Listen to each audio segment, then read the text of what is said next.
house was quiet. It was one of those autumn evenings where the air felt heavier, like the earth was slowly pulling everything into a quiet, oppressive hush. The trees outside swayed gently, their bare branches scratching against the window panes, casting long, claw-like shadows into the dim-lit living room. The smell of burning candles and fresh coffee filled the air, masking the dampness creeping in from the outside. Billie sat on the couch, her arms crossed, staring out of the window. Her long, dark hair hung loosely, obscuring her face, though her eyes were wide open. She had come to this house to escape from the noise, from the world, from everything. A few days away in the countryside was meant to clear her mind, to find some peace. But as she sat there, the stillness was becoming unbearable. It wasn't the silence that bothered her. No, it was the way the quiet felt alive, like something was moving just out of sight. She'd heard the birds earlier, their calls eerie against the wind. Something about their sounds had unsettled her, like they were too many, too in sync. When she'd stepped outside to take a look, they had been flying in formation, darting across the gray sky in a pattern that was almost too perfect. It had felt wrong, like a bad omen, but she shook it off, thinking it was just the isolation getting to her. But now she couldn't shake the feeling that something was wrong with the house itself. The floorboards creaked, though she was sure no one else was there. The sound echoed through the silence, the long groan of the house seeming to respond to her unease. The shadows in the corners of the room seemed to grow darker, as if they were expanding, crawling toward her.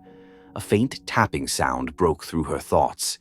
It was coming from the window, sharp, irregular, almost like fingers drumming. She stood slowly, her feet shuffling against the cold wooden floor, and moved to the window. Outside, the same birds were perched on the edge of the roof. There were hundreds of them, too many to count. Their eyes glowed faintly in the dying light of day, reflecting something unnatural. Their heads turned in unison, watching her. She stepped back from the window, her breath catching in her throat. The birds. They weren't just birds anymore. There was something wrong about them, something she couldn't understand.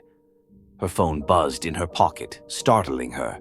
She pulled it out quickly, relieved to see a message from her friend, Mina. "How's the house? You all right?" Billie hesitated, unsure how to respond. Her fingers hovered over the screen, the tapping sound outside growing louder. She typed back, "It's strange. The birds. Something feels off." The reply came almost instantly. "You're imagining things.